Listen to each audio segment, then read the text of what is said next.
কবর দেওয়ার পর কিছুক্ষণ কবরের পাশে দাঁড়িয়ে থাকা, সুবহানাল্লাহ। সংক্ষেপে কিছু দোয়া করতেন, এটা রাসূলুল্লাহর নিয়ম ছিল। এখন তো একদল বের হয়েছে যে কবর জিয়ারত নাই, ঠিক কিনা বলেন? এই হাদিস প্রমাণ, রাসূলুল্লাহ সারা জীবন কবর দেওয়ার পর কবরের পাশে দাঁড়ায় কিছু না কিছু পড়তেন। এখন একদল লোক আছে নিজেদেরকে আহলে হাদিস দাবি করে, কবর জিয়ারত শিরক, নাউজুবিল্লাহ।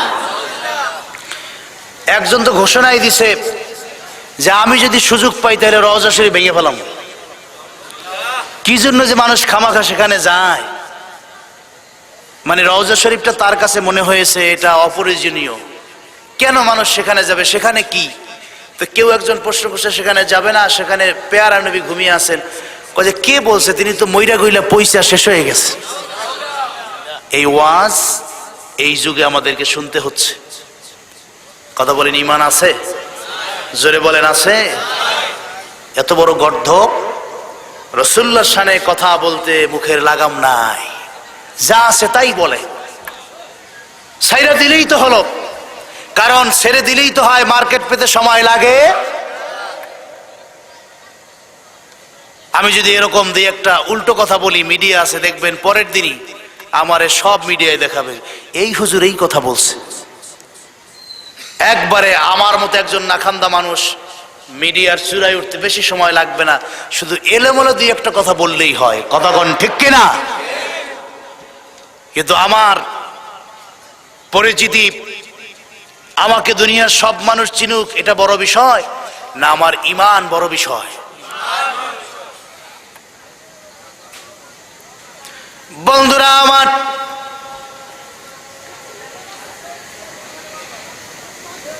প্যারা নবীর নিয়ম ছিল কবরের পাশে দাঁড়িয়ে থাকতেন। আল্লাহর হাবিব যেই কয়টা কবরের পাশে বেশি সময় দাঁড়িয়েছিলেন, তার ভিতরে একটা হলো আম্মাজান খাদিজার কবর, ঠিক কিনা বলেন?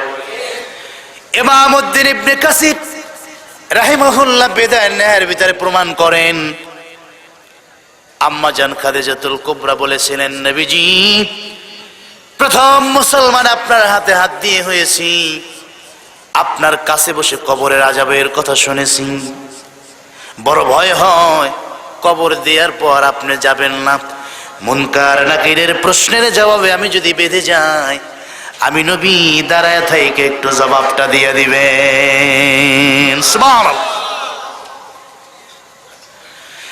ডেকে ডেকে আমার নবী বলে, খাদিজা,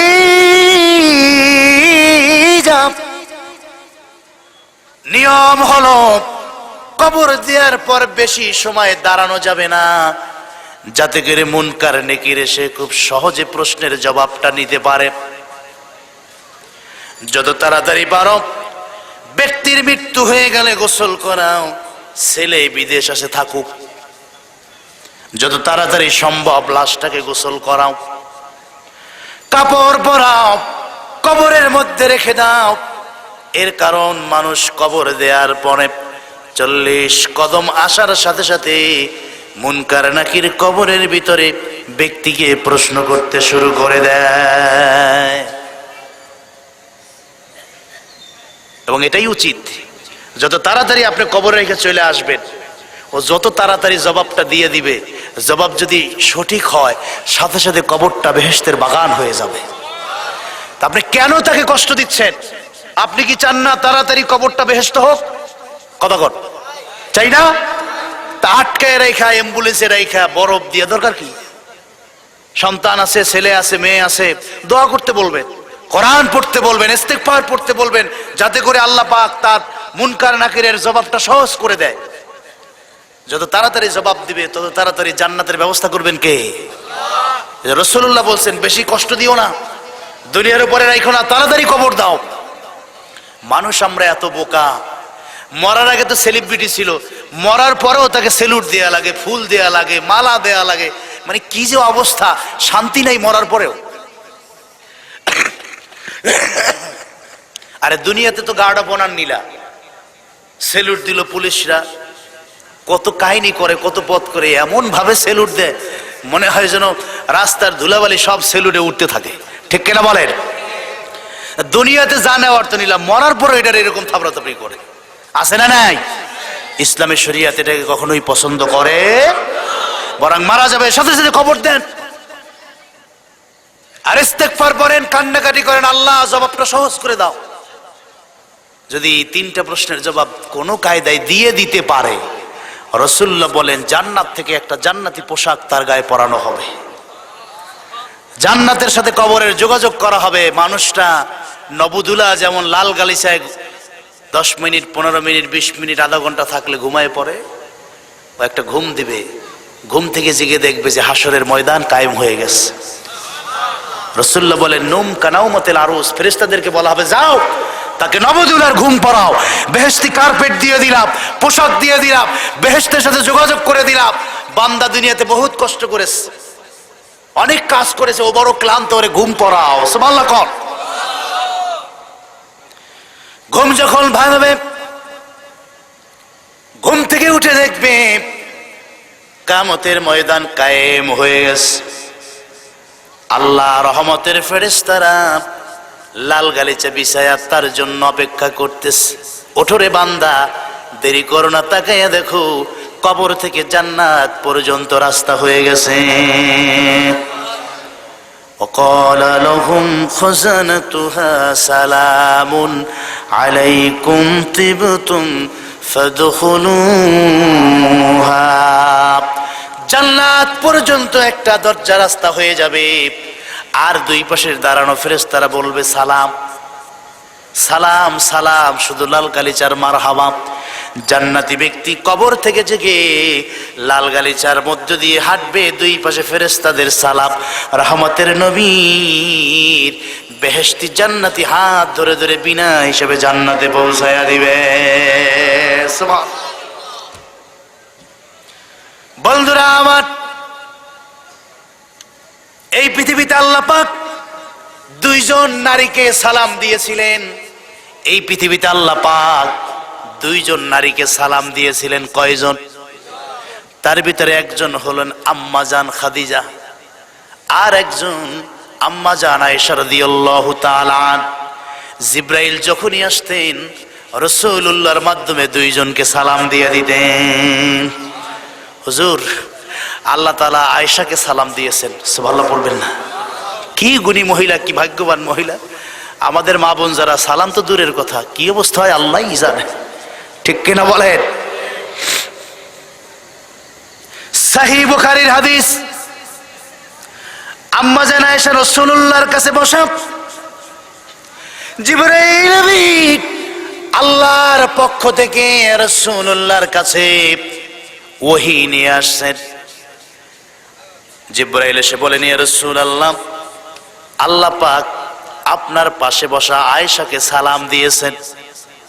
সুবহানাল্লাহ বলবেন না? রাসূলুল্লাহ এখন বাহক।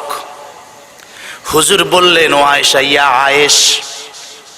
হুজুর বড় মোহাব্বত করে আয়েশাকে ডাকতেন, প্রেমের ডাকে ডাকতেন, ইয়া আয়েশ, হে সুন্দরী, হে শুভশ্রী, হে সুশ্রী, আমার জীবনের অর্ধাঙ্গিনী। হাজা জিবরাইল তুকরি ওয়ালাইকা সালাম, এই হইল জিবরাইল আল্লাহর পক্ষ থেকে তোমাকে সালাম দিয়েছেন। কোন সুবহানাল্লাহ। খেয়াল করেন, হুজুর বলছেন হাজা জিবরাইল তুকরি ওয়ালাইকা সালাম, আল্লাহর পক্ষ থেকে এখনই আপনাকে সালাম দিলেন। আয়েশা বলে, আপনি তো কখনো মিথ্যা কথা বলেন না, সালাম যেহেতু দিয়েছেন জবাব দিয়ে দিলাম, কিন্তু আপনি বললেন এই জিবরাইল, আল্লাহর কসম আপনি দেখেন আমি তো দেখি নাই। কোন সুবহানাল্লাহ। হুজুর বলেন এই জিবরাইল তোমাকে সালাম দিছে। আয়েশা কয়, কি আর করার, জবাব তো দিলাম, জিবরাইল তো দেখি না। কথা কর, জিবরাইল দেখা যায়? রাসূলুল্লাহ দেখেনি? কথা কয় না, দেখেনি। এক জায়গায় দুইজন বসে, একজন দেখে আর একজন দেখে না, কারণটা কি?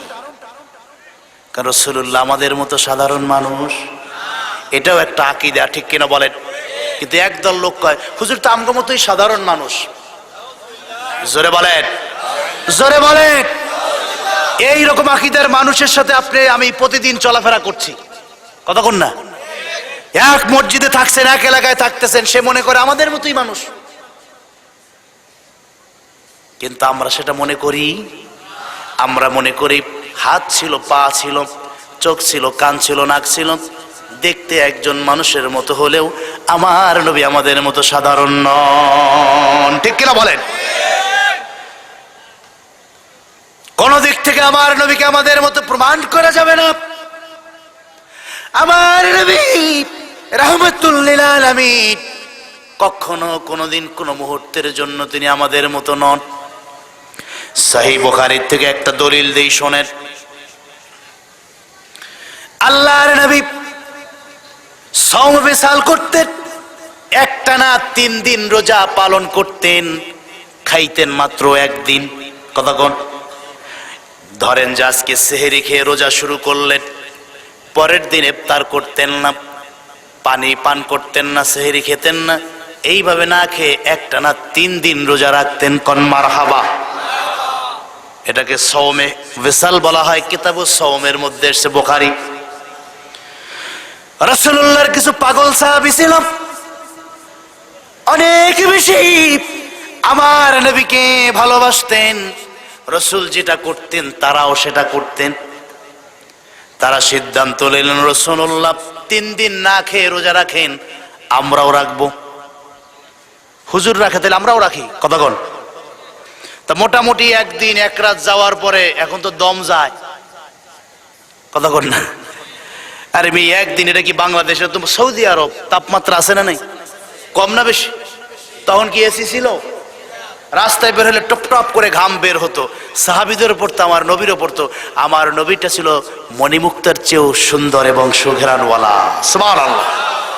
রৌদ্রের তাপে যতটুকু ঘাম আসতো, সাহাবীরা লাইন দিয়ে দাঁড়াই থাকতো, কার আগে কে বোতল ভরে ঘাম নিয়ে যাবে। বুখারীতে এসেছে, উম্মে সুলাইম একজন মহিলা, তার বাসার সামনে একজন দাওয়াত দিয়েছে, হুজুর একটু বসেন। রাসূল এরকম চেয়ারে বসছেন, টপ টপ করে মুক্তার মতো ঘাম পড়তেছে। একটা বোতল আইনা ধরছে, ঘাম এখান দিয়ে নেয়, এখান দিয়ে নেয়, মুছে মুছে মোটামুটি এতটুকু হয়েছে। কিও? কয় যে না হুজুর, অনেকদিন হয় আতর শেষ হয়ে গেছে, তো একটু আতর নিলাম। সুবহানাল্লাহ বলবেন না? আমি তো বুখারীর হাদিস বলছি। কি করবা? দুইটা উদ্দেশ্য। আপনার এই নুরানি চেহারা মুবারক থেকে ঘাম তথা আতর নিলাম। 1 নম্বর উদ্দেশ্য গায়ে মাখবো। 2 নম্বর উদ্দেশ্য, 2টা ছেলে আছে আমার, লেখাপড়া পরে মনে থাকে না, ওদের কপালে ওদের চেহারায় মেখে দিব, যাতে করে লেখাপড়া ভালো এলেম অর্জন করতে পারে, কোনোদিন ভুলে না যায়। রাসূলুল্লাহ বললেন, কদ আসাবতে, তুমি যাই চেয়েছো আল্লাহ পাক সেই হিসাবেই কবুল করে নিবেন। সুবহানাল্লাহ। বুখারীর হাদিস। আমি বুঝি না কেমনে রাসূল আমাদের মতো সাধারণ মানুষ। কোন দিক থেকে বলেন? একটা দিক থেকে পারলে প্রমাণ করেন। বন্ধুরা আমার, নবীজির কাছে খবর আসলো, কয়েকজন সাহাবী বড় ক্লান্ত হয়েছে রাসূলুল্লাহকে অনুসরণ করতে গিয়ে। মোটামুটি একদিন এক রাত না খেয়ে বিছানা থেকে উঠতে পারে না, ক্লান্ত শ্রান্ত হয়ে গেছে তারা। হুজুর বললেন, আমার কাছে তাদেরকে পাঠাও। হযরতে আলী বলেন, নবীজি আপনার কাছে আসবে তো দূরের কথা, বিছানা থেকে লড়তে পারে না। নড়তেই তো পারে না, আসবে কেমনে? কত টেনশনের কারণ নাই, আমি একটু দেখতে যাই। রাসূলুল্লাহ হাজির যাই, কই কিও হুজুর, কেমনে যে আপনি পারেন, আমরা তো পারলাম না, আপনি তো 3 দিন হয়ে গেল, কিছুই তো হয় না। হুজুর 2টা জবাব দিয়েছেন, শোনো, লাস্তু কাহাদিম মিনকুম, আমি তোমাদের মতো সাধারণ মানুষ নও। সুবহানাল্লাহ বলবেন না? এটা আমার কথা না, বুখারীর মধ্যে লাস্তু কাহাদিম মিনকুম, তোমরা যে কও আমি রাসূলুল্লাহ তোমাদের মতো সাধারণ মানুষ, মিথ্যা কথা যারা বলে এরা রাসূলুল্লাহর দুশমন। ঠিক কিনা বলেন? লাস্তু কাহাদিম মিনকুম, আমি তোমাদের কারো মতো সাধারণ নই। অপর হাদিসে বিশ্বনবী জবাব দেন, আমি 3 দিন না খেয়ে রোজা পালন করলাম, যোগ নাই, জিজ্ঞাসা নাই, অনুমতির বিষয় নাই, তোমরাও শুরু করলা। হুজুর বললেন, আইয়ুকুম মিসলি, কে আছো আমি নবীর মতো, কে আছো আমার মতো যে আমার দেখলা শুরু করলা? ইন্নী উবিতু আও তেমু, আল্লাহর সন্তুষ্টির জন্য আমি উপোস থাকি, রোজা রাখি। দয়াময় আল্লাহ দয়ার করুণা মিশিয়ে আমি নবীকে কুদরতি খাবারের ব্যবস্থা করেন। সুবহানাল্লাহ।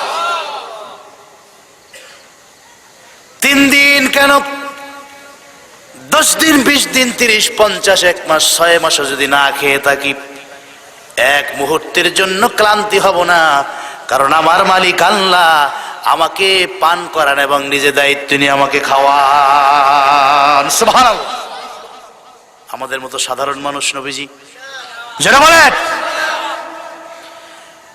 নবীর একজন খাদেম উম্মে আয়মান নূর নবীজির সাথে হুজরার মধ্যে ঘুমিয়ে আছেন। বিদায় নেহার মধ্যে এসে উম্মে আয়মান রাসূলুল্লাহর খাদেম হয়ে ঘুমিয়ে আছেন।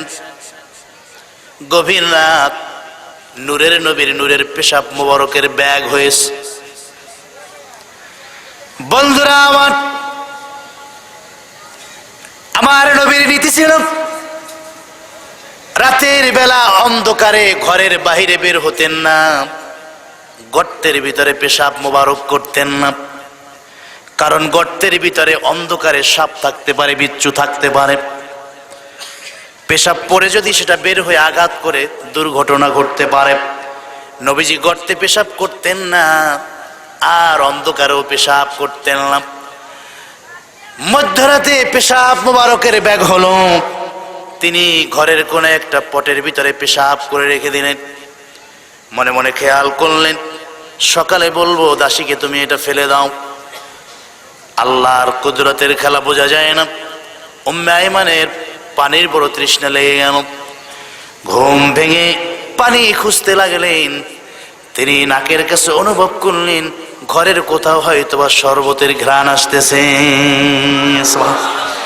খুঁজতে খুঁজতে পেশাব মোবারকের পর যখন তিনি পেলেন, দেরি করলেন না।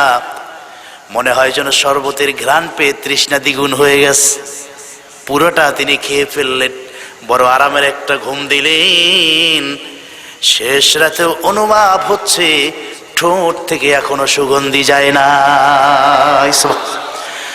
ঘুম আমার নবীর ভেঙে যায়।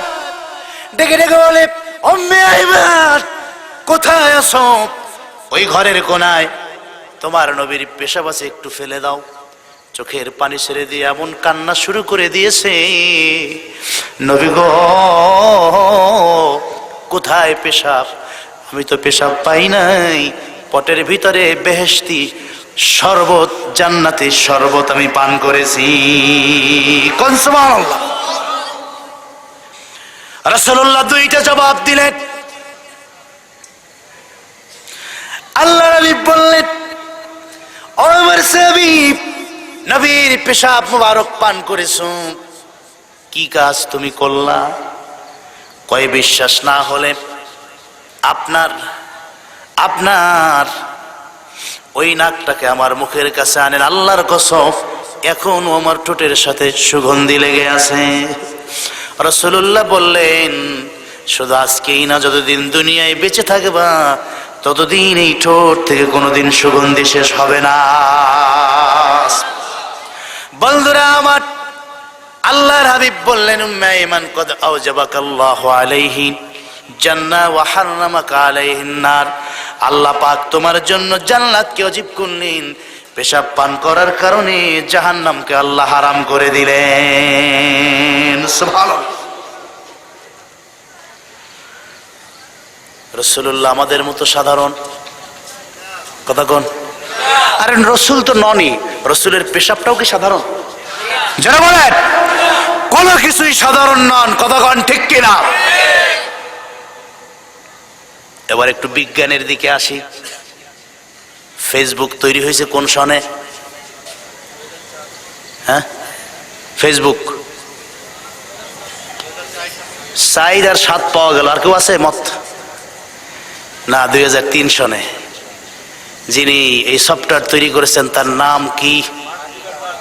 বাবা, তাও তো কিছু পাওয়া গেল। মোটামুটি বুঝা গেল ভালোই আছে। আচ্ছা বলেন, ফেসবুকে একটা সফটওয়্যার আছে যেটাকে লাইভ বলা হয়, লাইভ লাইভ আছে না নাই? এটা কিন্তু যখনই তৈরি হয়েছে তখনই কিন্তু লাইভের এই অপশন ছিল। এটা 2007-এর দিকে এই লাইভ প্রোগ্রামটা শুরু করা হয়। মার্ক জুকারবার্গের আমি একটা কলাম পড়েছি, তিনি বলেছেন আমি একমাত্র পৃথিবীতে প্রথম বিজ্ঞানী যিনি পৃথিবীর কোন দেশের কোন লাইভ ভিডিও চিত্র 1 সেকেন্ডের কম সময় পৃথিবীর এক দেশ থেকে আরেক দেশে পৌঁছাতে পারি। এর আগে ছিল এখানে ভিডিও কইরা পাঠানো যায়, ওখানে গেলে দেখা যায়, কিন্তু এখন ভিডিও শুরু হবে, এখনই আমেরিকাতে দেখা যাবে। এটা ফেসবুকের মাধ্যমে প্রথম শুরু হয়, ঠিক কিনা বলেন? তিনি এটা করার পরে বললেন যে আমি পৃথিবীতে প্রথম ব্যক্তি, যা আমার আগে এটা পৃথিবীতে কেউ করে দেখাতে পারে নাই, কোন ধর্ম করতে পারে নাই, কোন ধর্মের কোন ব্যক্তি করতে পারে না, এটা আমি করেছি। যে এখান থেকে শুরু করবো, এক মুহূর্তে লন্ডন দেখা যাবে। যদি কেউ এখন লাইভ করে, লন্ডনে যদি পরিচিত কেউ থাকে, ফ্রেন্ড থাকে, মিউচুয়াল ফ্রেন্ড থাকে, দেখতে পাবে না। কয় সেকেন্ড লাগবে? সেকেন্ডই লাগবে না। এখানে যখন দেখবে ওখানে একসাথেই দেখবে, ঠিক কিনা বলেন? বলতে বলতে সে এতদূর বলে ফেলেছে, কি বলেছে? যে মুসলমানদের কোরআনের মধ্যে পাওয়া যায় ইয়াসিন ওয়াল কোরআনিল হাকিম, আমি আল্লাহ বিজ্ঞানময় কোরআন নাজিল করলাম। অর্থাৎ বিজ্ঞানের যত এলেম আছে সব আল্লাহ কোরআনের মধ্যে রেখেছেন। কোন সুবহানাল্লাহ। তিনি বললেন যদি তাই হয় তাহলে কোরআনে এমন কি বিজ্ঞান আছে, হাদিসে এমন কি বিজ্ঞান আছে যেটা আমার এই সরাসরি লাইভ প্রোগ্রামের মধ্য দিয়ে কোরআন প্রমাণ করে দিতে পারে? যেটা আমি পারলাম সেটা কি কোরআন পারবে? যেটা আমি পারলাম সেটা কি কোরআনের যিনি রক্ষক আল্লাহ এবং তার হাবিব মুহাম্মদ সাল্লাল্লাহু তার জীবনীতে এইরকম কোনো ঘটনা আছে যে 1 সেকেন্ডের কম সময় পৃথিবীর এক প্রান্ত থেকে আর এক প্রান্ত এট এ টাইম দেখা যায়? এটা কি সম্ভব? এইরকম একটা কথা তিনি বলেছেন, ঝড় তুলে গেছে পৃথিবীতে। শেষ পর্যন্ত তার এই বক্তব্যকে আল্লাহর কোরআন, রাসূলুল্লাহর হাদিস মিথ্যা প্রতিপন্ন করেছে। কোন সুবহানাল্লাহ। প্রমাণটা কেমন শুনুন।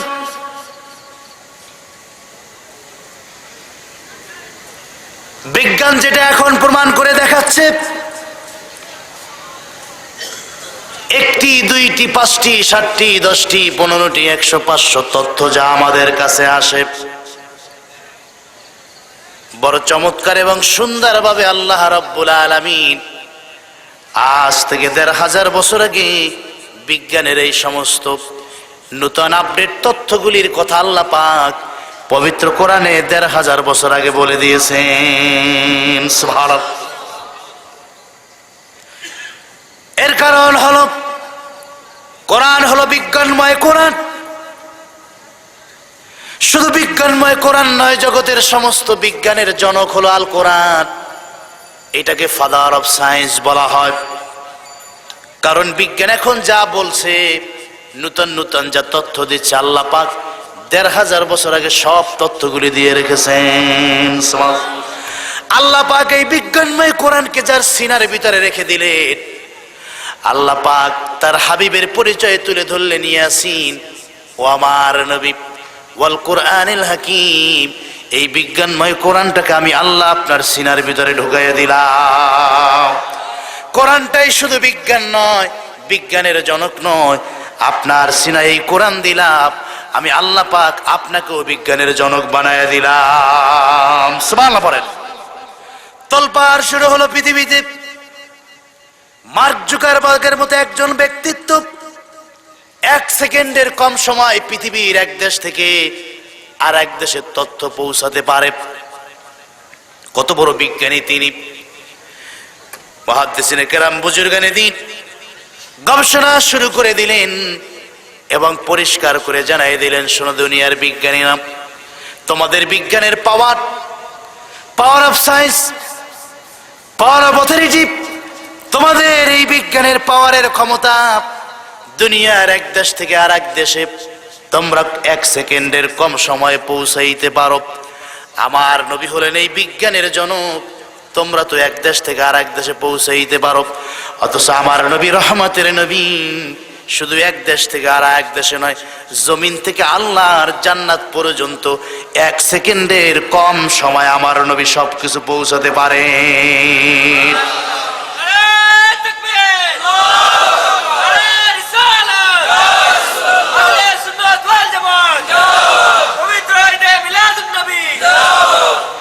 ফেসবুক আজকের এই তথ্য সর্বস্ব এখান থেকে পৃথিবীর শেষ প্রান্তে পৌঁছাতে পারবে, কিন্তু আজকের এই তথ্য কি আরো সে পৌঁছাতে পারবে? কতক্ষণ? অথবা ফেসবুক পারলে দেখা প্রথম আসমানে এখন এইটা ঘটতেছে, পারবে দেখাইতে? পারবে? সর্বোচ্চ এক দেশ থেকে আর এক দেশ আমার নবী বিজ্ঞানের কেমন জনক দুনিয়াতে বসে আল্লাহর জান্নাত পর্যন্ত নিজে দেখেছেন, সাহাবীদেরকে দেখাইছেন। জোরে বলেন সুবহানাল্লাহ। হাদিসটা বলে দিই আমি, শোনেন। সহিহ বুখারী 748 নং হাদিস। নবীর সাহাবী আব্দুল্লাহ ইবনে আব্বাস তিনি বুখারীতে বর্ণনা করেন, কিতাবুস সালাতের মধ্যে এসে, কিতাবুল সালাতুল কুসুফের মধ্যে রাসূলুল্লাহ বিজ্ঞানের পাওয়ারটা কেমন শোনেন।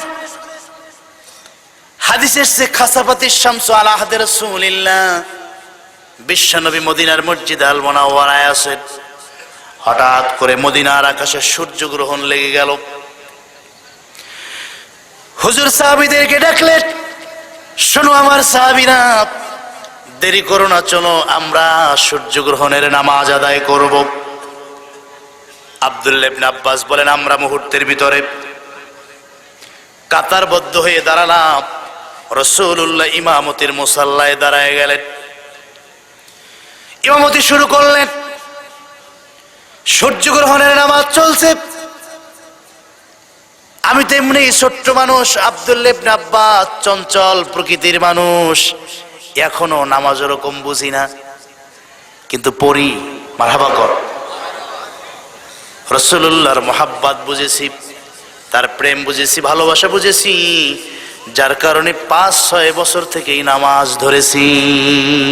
সুবহানাল্লাহ। আমি ওই নামাজে দাঁড়ানো,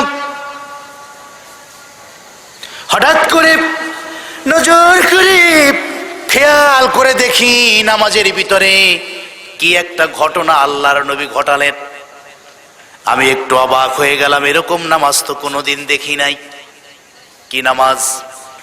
তিনি বললেন, নামাজ পড়তেছেন, হঠাৎ করে দেখি নামাজের ভিতরে 2 হাত ছেড়ে দিয়েছেন। মারহাবা কোন? নামাজ পড়তেছে 2 হাত কি করছে?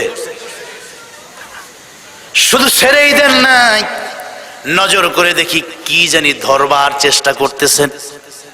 সামনে কিছুই দেখি না, মানুষ নেই, জন নাই, ঘর নাই, বাড়ি নাই, প্রাণী নাই, পাখি নাই, কিছুই নাই, কিন্তু দেখতেছি কি জানি ধরতেছেন হাত দিয়া। আমি তো বড় অবাক, এটা কেমন নামাজ? 1 নম্বরে হাত ছেড়ে দিলেন, আবার ধরতেছেন। কিছুক্ষণ পর দেখি হাতটা গুটাই এনে এখানেই বাঁধলেন। মনে খালি প্রশ্ন, কি নামাজ পড়ছি না পড়ছি তা তো জানি না, সালাম ফিরেইতে দেরি, ধরতে দেরি নাই। কলু একসাথে সবাই বলল, হুজুর এটা কেমন হইল? সবাই ডাকলেন নামাজ পড়তে, নামাজ পড়লাম, হাত ছেড়ে দিলেন, কি জানি ধরলেন, নামাজ হইছে নি? হয়তো এরকমই কিছু বলছেন, তবে কি বলছেন সেটা আবার হাদিসের মধ্যে রাসূলুল্লাহ বলে দিয়েছেন। কোন সুবহানাল্লাহ। এরকম তাড়াহুড়া নড়াচড়ার নামাজ আছে না নাই? কত ফোন আসছে, বাইরে করে দেখা যায় কে ফোন দিছে, টিপ দিয়ে পকেটে রেখে, হ্যাঁ নামাজের মধ্যে আছে না নাই?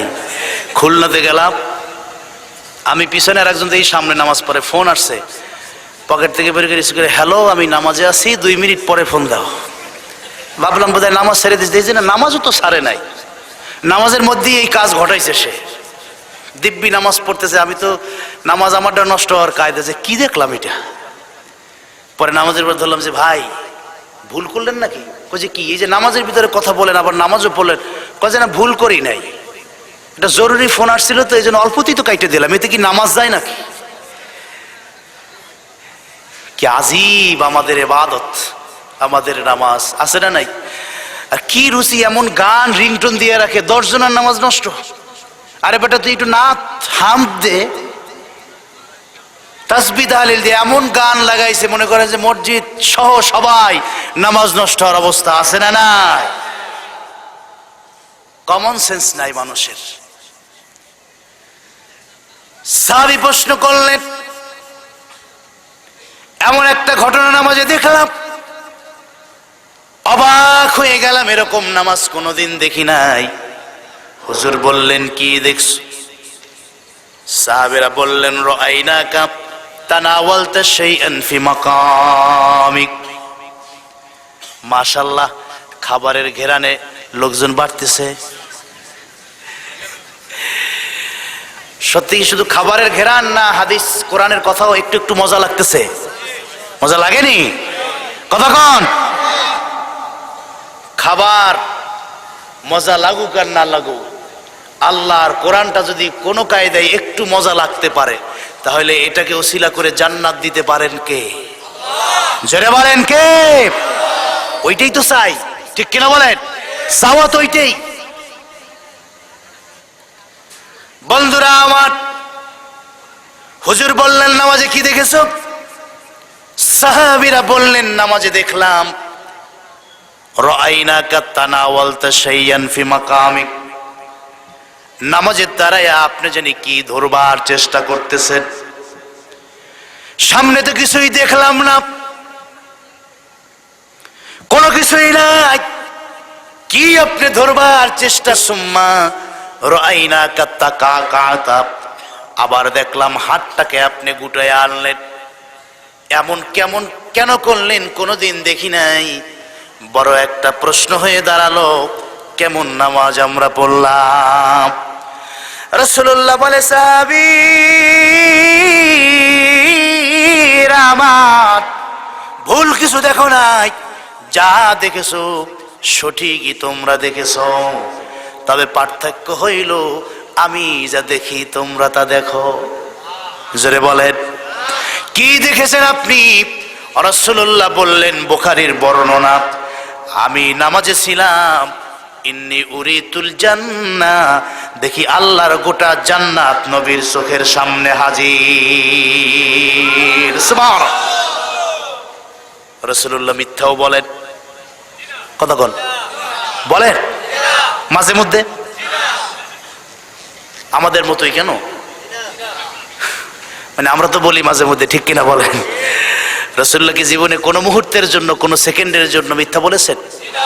তাহলে এই যে বললেন যে আমি দেখলাম উরিতুল জান্নাহ, গোটা জান্নাত আমার সামনে, এটাও কি সত্য? সুবহানাল্লাহ পড়বেন না? আরে মিয়া, জান্নাত কি বাড়ির কাছের কথা? কোথায় জান্নাত আর কোথায় মদিনা? কয় যে উরিতুল জান্নাহ, আমি দেখি যে গোটা জান্নাত আমার সামনে হাজির। সুবহানাল্লাহ বলেন। কিসের বিজ্ঞান আর ফিজ্ঞান?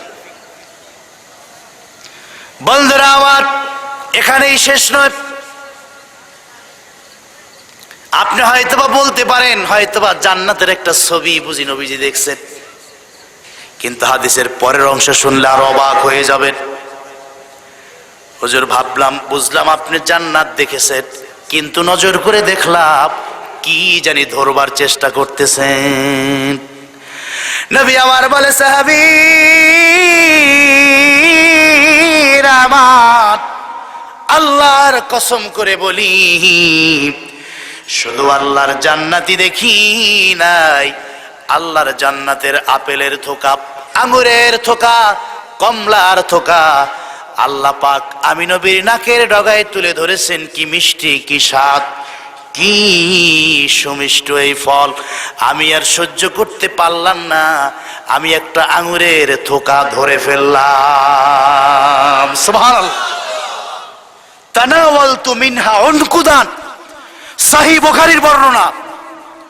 তানাওয়ালতু মিনহা উনকুদান, আমি দেখি যে আঙ্গুরের থোকা ঝুলতেছে, একটা খপ করে ধরে ফেলছি। সুবহানাল্লাহ বলেন। তাহলে বোঝা গেল শুধু ছবি দেখেন নাই, বাস্তব জান্নাত দেখছেন, ফল দেখছেন, ধরছেন। সুবহানাল্লাহ কবেন না? অবিজ্ঞান, তুমি এখান থেকে আমেরিকা পর্যন্ত দেখতে পারো, তাও শুধুমাত্র ওয়ান স্টিল ভিডিও চিত্র, কিন্তু আমার নবী জান্নাতটাকে এত কাছ থেকে ক্লোজলি দেখেছেন।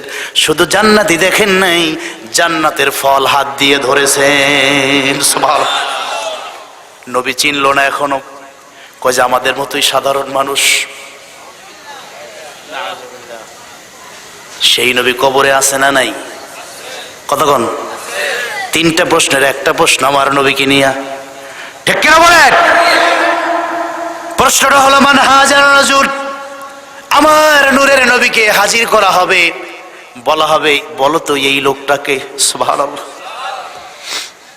তুমি যদি আশিকে রাসূল হও, তোমার আকীদা যদি ভালো হয়, তুমি যদি নবী ওলি আউলিয়া ইকরামের প্রেমিক হও, তুমি সহজেই জবাব দিবা। তুমি যখন নবীকে চিনে ফেলবা, নবী একটা মুস্কি হাসি দিবে, নবীর হাসির অর্থ হইল তোমার জন্য আল্লাহর জান্নাত সরাসরি তুমি পেয়ে যাবা।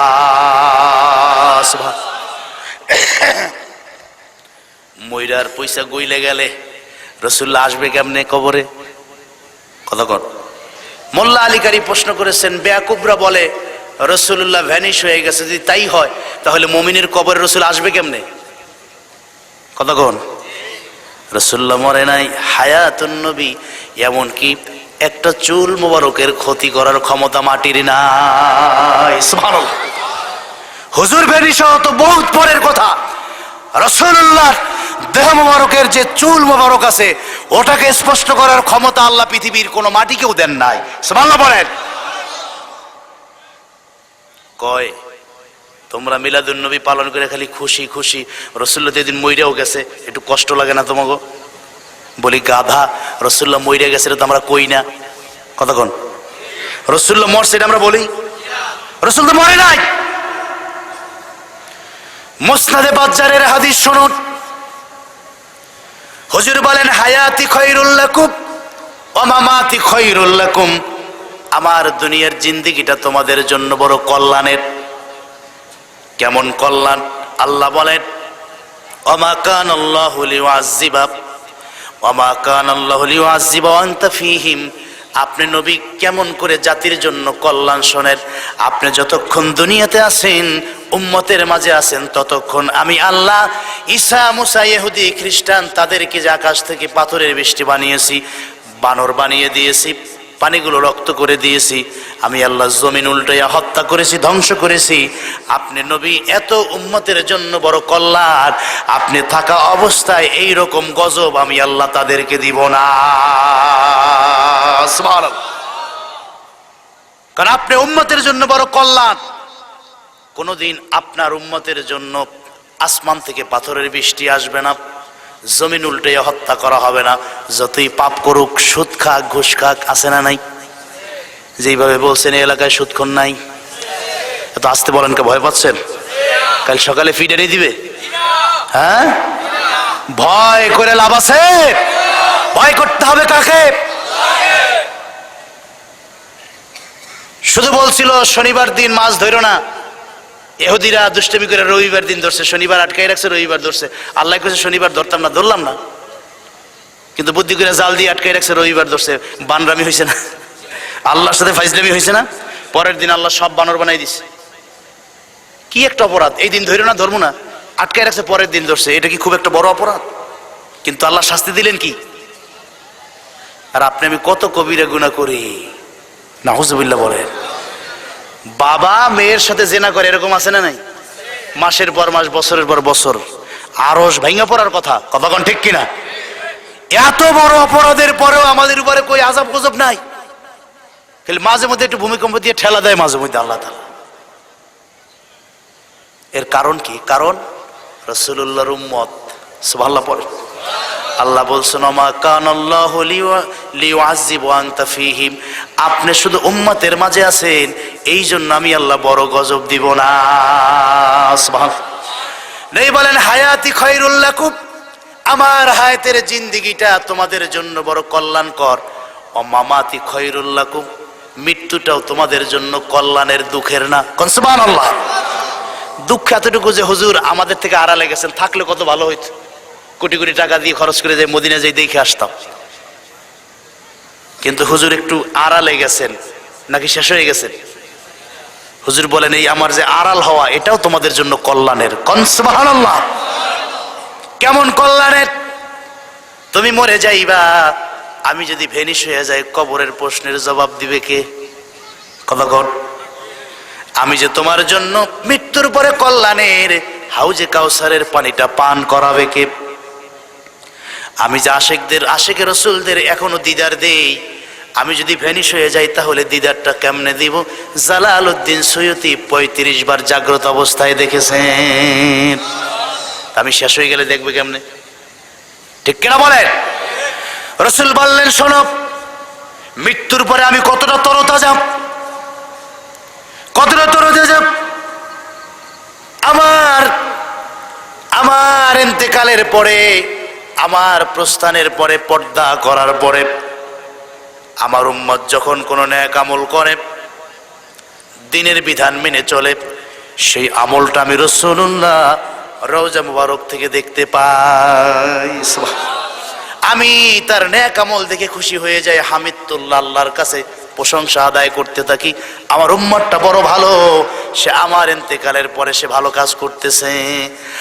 আর যখন তোমাদের কোনো খারাপ কাজ দেখি, নামাজটা পড়ো নাই, সুদ খাও, ঘুষ খাও, মিথ্যা কথা বলো, বাবা মাকে কষ্ট দাও, আমি যখন রওজা থেকে এই দৃশ্যগুলো দেখি, আমি নই বড় কষ্ট পাই।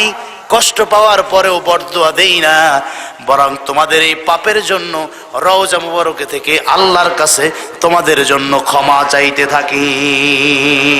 সুবহানাল্লাহ।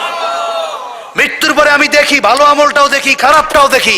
ভালোটা দেখলে প্রশংসা করি, খারাপটা দেখলে তোমাদের জন্য আল্লাহর কাছে ক্ষমা চাই। আল্লাহ, উম্মত বোঝে নাই, মাফ করে দাও। সুবহানাল্লাহ বলেন। কষ্ট হচ্ছে? কষ্ট হয়? আমার একটু তাড়াহুড়া কম, ঢাকাতে যাইতে পারবো না রাত্রে। চিন্তা করছি একবার ফজর ঠেকাই দিম আজকে। কি কর, আমার ফালাই রেখে চলে যাবেন?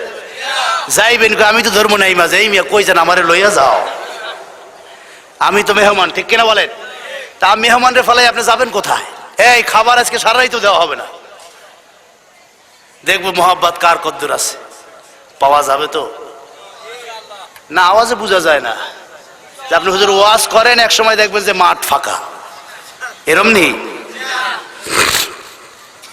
আল্লাহ কবুল করুক। আরো যারা বলেন। আমি তো ভূমিকায় আছি, তাফসীরটা শুরু করবো এখন, তবে সংক্ষেপে শেষ করব। আল্লাহ যেন আমাদেরকে বোঝার, আমল করার তৌফিক দান করে। যারা বলেন আমিন। হাদিসটা বলে শেষ করে দেই আমার ভূমিকা। হুজুর বললেন, ইন্নী উরিতুল জান্নাত, আল্লাহর গোটা জান্নাতটা আমি দেখি আমার সামনে হাজির। তানাওয়ালতু মিনহা উনকুদার, দেখি আঙ্গুর ফল নাকের ডকায় ঝুলতেছে। কোন মারহাবা, টপ করে ধরলাম। চিন্তা করছি, হায় হায়, দুনিয়াতে বসে জান্নাতি ফল, এই সুযোগ কেটা ছাইরা দেয়? আপনারা যদি খবর পান যে ওই কুলাউড়ার বাজারে জান্নাতি ফল আসছে, কথা কন, পাগল হয়ে যাবে মানুষ আনার লেগে। ঠিক কিনা বলেন? আর রাসূলুল্লাহ বলেন, সে কি মিষ্টি, সে কি স্বাদ, সে কি সুঘ্রাণ। নামাজের ভিতরে আমি অতিষ্ঠ হয়ে গেলাম, একটা আঙ্গুরের থোকা ধরলাম। সুবহানাল্লাহ কর। বন্ধুরা আমার, সিদ্ধান্ত নিলাম এখনই খেয়ে ফেলবো, কিন্তু জিবরাইল আমিন মাঝখানে এসে বাধা দিয়ে বলে, ইয়া রাসূলুল্লাহ, ইয়া হাবিবাল্লাহ, মানুষ যাতে না বলে শুধু ছবি দেখছেন, ওইটা প্রমাণের জন্য বাস্তব জান্নাতের ফল নাকের ডগায় তুইলা ধরেছেন। এতদূর ঠিক আছে, কিন্তু আল্লাহ রাব্বুল আলামিন জান্নাতি ফল দুনিয়াতে খাওয়ার পারমিশন দেন না। যার কারণে আমি ধরলাম, খাইলাম না, হাতটা গুটে আনলাম। রাসূল বলেন, লা আকাস্তুহু লা আকালতু, আমি যখন ধরছি এরপরে আমি যদি খাইতাম, জিবরাইল নিষেধ করার পরেও যদি আমি খেয়ে ফেলতাম, মা বাকিয়াতিদ দুনিয়া, তাহলে এই জান্নাতি ফলটা দুনিয়ার সমস্ত বাজারের ফলগুলি জান্নাতি ফলে পরিণত হয়ে যেত।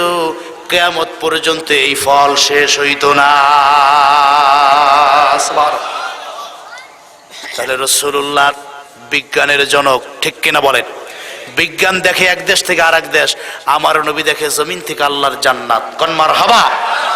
তাহলে সেই রাসূলুল্লাহর কোনো তুলনা আছে? বন্ধুরা আমার, সাদের কবরের পাশে নবীজি দাঁড়ানো, রাসূলুল্লাহ নিয়ম মাফিক কবর দেওয়ার পরে কিছুক্ষণ পরে চলে আসবেন, কিন্তু ভিন্ন ঘটনা, রাসূলুল্লাহ কবরের পাশ ছাড়ে না। মনে আসেনি? আছে? ওই যে নিজ হাতে কবর দিছে, কবরে রাখছে, ঠিক কিনা বলেন? ওয়াজ না বুঝলে তো সকালবেলা আমারে গাইলে যে কোন যাইতে কি কয়ে গেছে কিছুই তো বুঝি নাই। বোঝা দরকার আছে না নাই? সব হাদিস থেকে বলছি। বন্ধুরা আমার, হুজুর কবর ছাড়েন না। জাবির ইবনে আব্দুল্লাহ বলেন আমরা অবাক হয়ে গেলাম। এর কারণ কবরের পাশে রাসূলুল্লাহ দাঁড়ায় থাকলেন। নজর করে দেখি নূরের নবীর নূরের চোখ থেকে নূরের পানি গড়াইয়া গড়াইয়া পড়ে। হাদিসের মধ্যে এসেছে সাব্বাহ রাসূলুল্লাহ।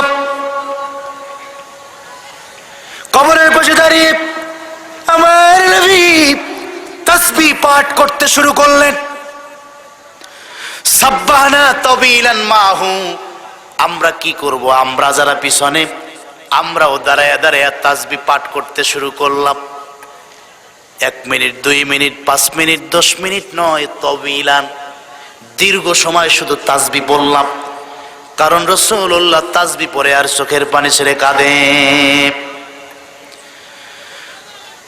দীর্ঘ সময় পার হয়ে গেল। হঠাৎ করে কাব্বারা রাসূলুল্লাহ চিৎকার করে আল্লাহর হাবিব একটা তাকবীর দিয়ে দিলেন। ও কাব্বারনা মাহু, আমরাও তাকবীর দিয়ে দিলাম। তাকবীর দেওয়ার পরে রাসূলুল্লাহর চেহারার দিকে তাকায় দেখলাম দাহিকা রাসূলুল্লাহ ওয়া তাবাসসাম, আল্লাহর হাবিব মুস্কি হাসি হাসতেছে। এখন আর কান্নাকারি নাই, মুস্কি হাসি। কাঁদলেন, তাসবিহ পড়লেন, তাকবীর দিলেন, মুস্কি হাসি দিলেন। এবার বললেন চলো যাই। সাহাবীরা কয় যে না, লেমা সাব্বাহাতা ওয়া কাব্বারতা, কেন তাসবিহ পড়লেন, তাকবীর দিলেন, কেনই বা হাসলেন? রাসূলুল্লাহ বলেন শোনো আমার সাহাবীরা,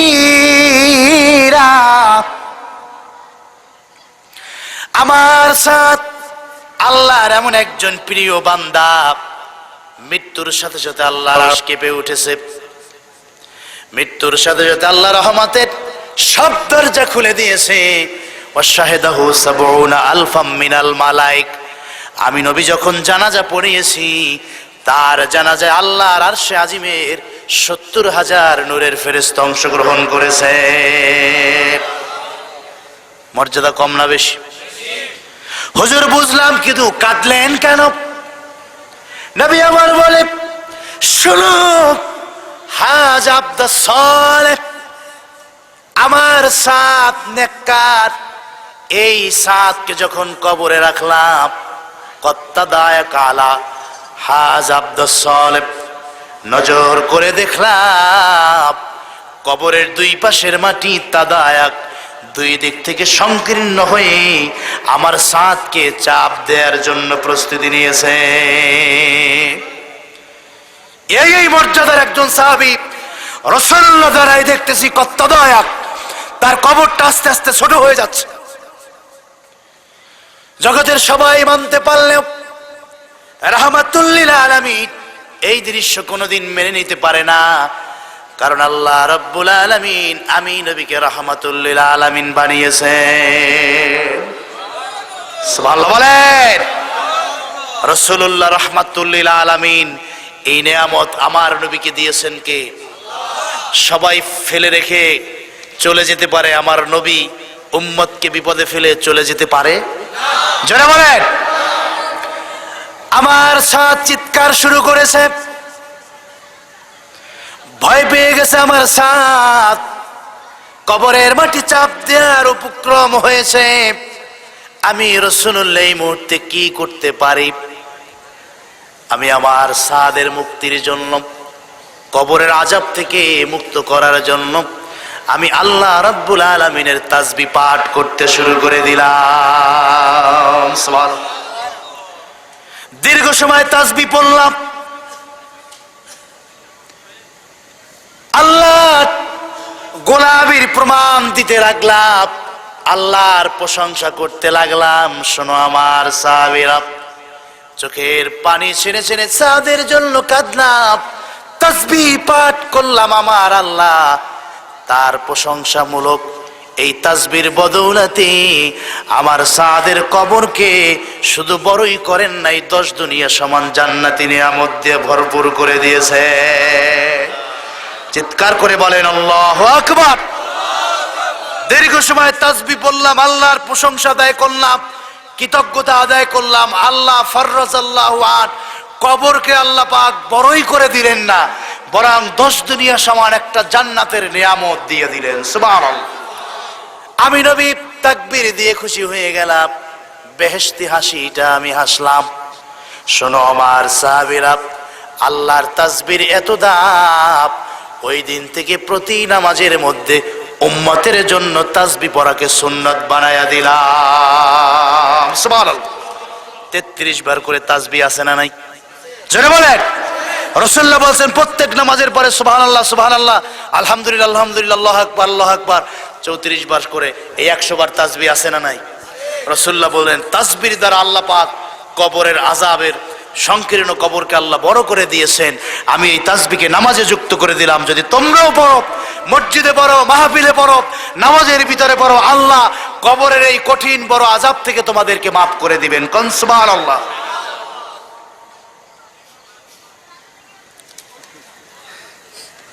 মোটামুটি ভূমিকা শেষ, এখন দোয়ার দিকে গেলেই তো হয়, ঠিক কিনা বলেন? কয়টা বাজে দেখি? 12:30 বেজে গেছে। 2 ঘন্টা চলে গেছে। আল্লাহ পাক যেন মাহফিলকে কবুল করেন। আচ্ছা বাবা, আমি যেই কথা বললাম আপনারা কষ্ট পেয়েছেন? রাগ করেছেন? আমরা উপকৃত হয়েছি। যদি আল্লাহর কোরআন আপনাদের হৃদয়ে এতটুকু স্পর্শ করে, তাহলে সেই কোরআন আমার নূর নবীজির উসিলায় আল্লাহর কাছে আমরা হাত তুলবো, আল্লাহ যেন মাহফিলকে কবুল করেন। জোরে বলেন আমিন। ইত্তাকুল্লাহ, ভয় করো কাকে? হাক্কা তুকাতিহি, যেভাবে ভয় করা উচিত। এরপর আল্লাহ বলছেন ওয়ালা তামুতুন্না ইল্লা ওয়া আনতুম মুসলিমুন, তোমরা অবশ্যই মৃত্যুবরণ করবে না যদি মুসলমান না হও। আগে বললেন ভয় করো কাকে, এরপরে বলছে মরো না মুসলমান না হয়ে। তাহলে বুঝা গেল মৃত্যুর সাথে তাকওয়ার সম্পর্ক আছে না নাই? জোরে বলেন। যেই ব্যক্তি মৃত্যুর আগে একটা তাকওয়ার জীবন যাপন করে যাবে, তার মৃত্যুতে কোনো বাধা নাই। কিন্তু তাকওয়া নাই, আল্লাহ ভীতি নাই, তাকে মরতে নিষেধ করেছেন কে? জোরে বলেন। এই জন্য আমি তাকওয়ার আয়াতটা নিয়ে আসছিলাম। তাকওয়া কি? তাকওয়া অর্জন করলে কবরের জিন্দেগিটা কেমন হবে সেটা বলার সুযোগ যেহেতু হয় নাই, আমাদের সুযোগ আছে না নাই? আজকে না হোক কাল, কাল না হয় পরশু, এবছর না হয় আর 1 বছর, শোনার সুযোগ আছে না নাই? আল্লাহ পাক যেন আল্লাহর কোরআনের নূর আমাদের সিনায় দান করেন, তাকওয়ার জীবন দান করেন, খাঁটি মুসলমান হয়ে বিদায় নিতে পারে আল্লাহ সেই তৌফিক আমাদের দান করেন। আর জোরে বলেন আমিন। আসুন আমরা একটু দাঁড়াইয়া নবীকে সালাম দেইয়া।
حسنت جميع خصاله صلوا عليه وآله আমার ভাই দুই চার কথা কি বলছে আপনারা শুনুন।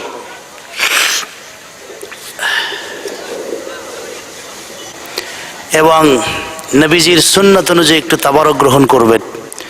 এটা কিন্তু খাবার নয়, এটার নাম হলো তাবারক। ঠিক কিনা বলেন? এটা নিয়াত করে খাবেন।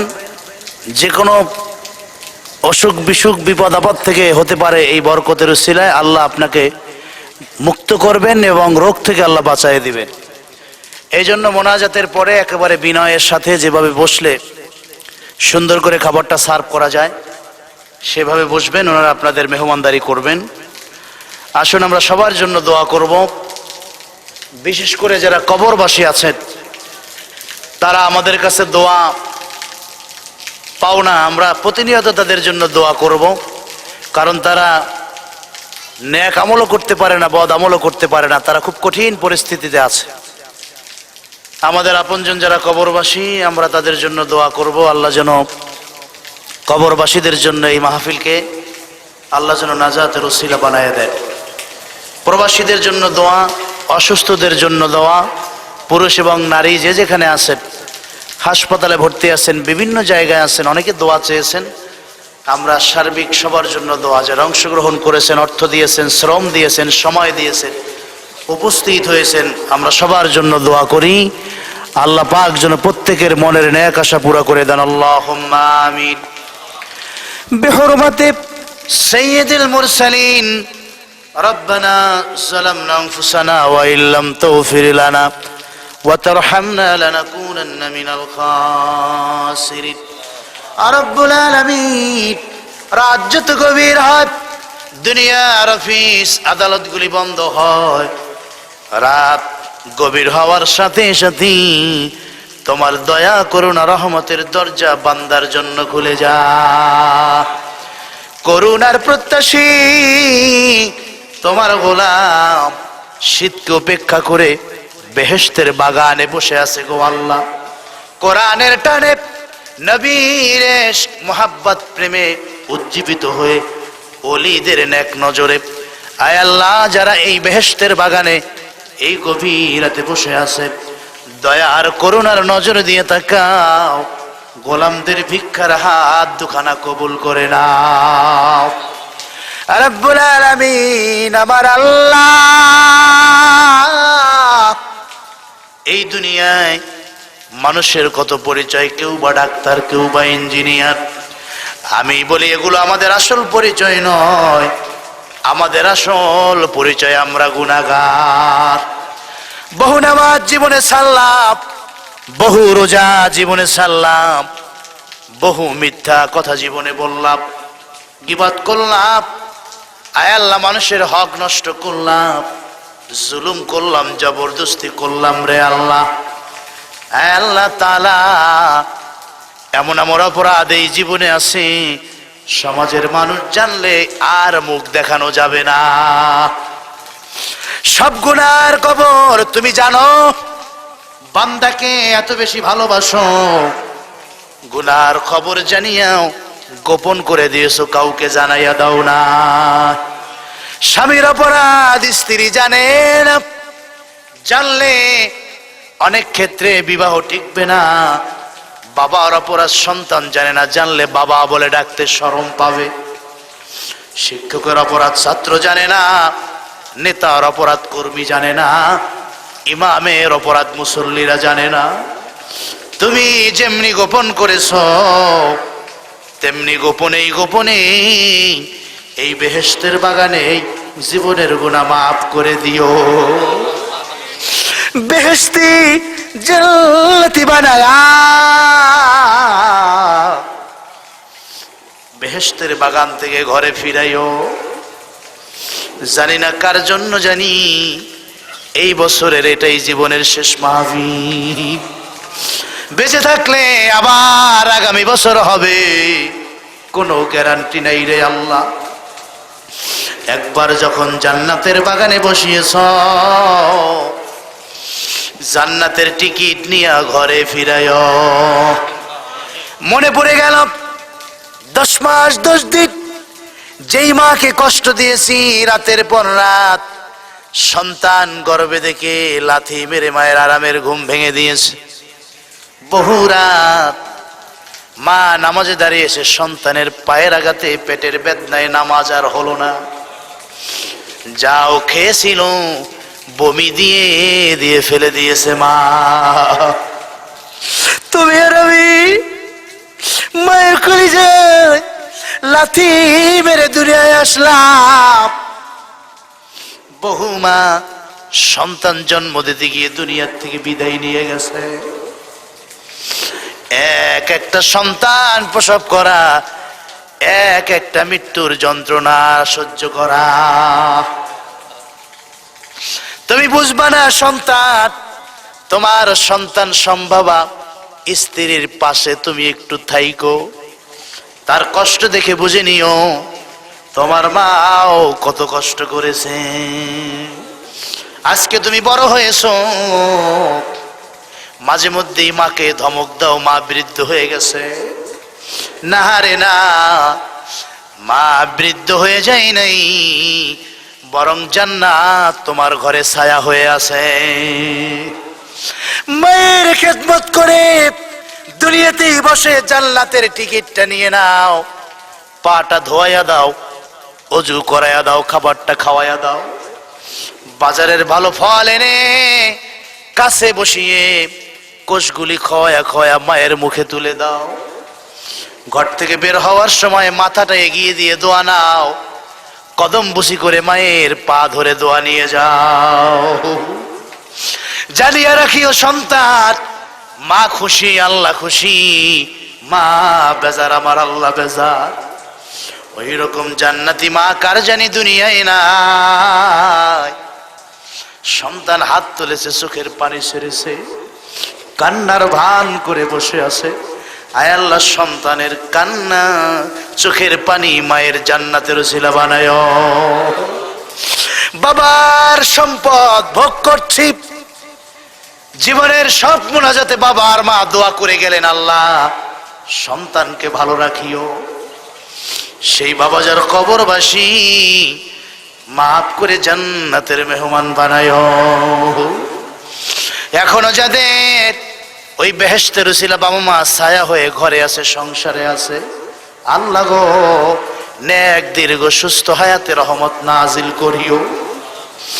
অসুস্থ বানায়া হাসপাতালের বেডে নিও না, রোগ দিয়া ধৈর্যের পরীক্ষা নিও না গো আল্লাহ। ও মালিক, দয়ার করুণা নাজিল করে সুস্থ হায়াতে বরকত দিও। রব্বুল আলামিন খেদমত করে করে জান্নাতি হতে পারি তৌফিক দিও। আমার কাছে অনেকে দোয়া চেয়েছে, খবর এসছে অনেকে অসুস্থ, মা বোন বাবা ভাই বোন আপনজন দেশে দেশের বাহিরে, শিফায়ে আজিলা কামিলা সুস্থতা নসিব করিও আল্লাহ।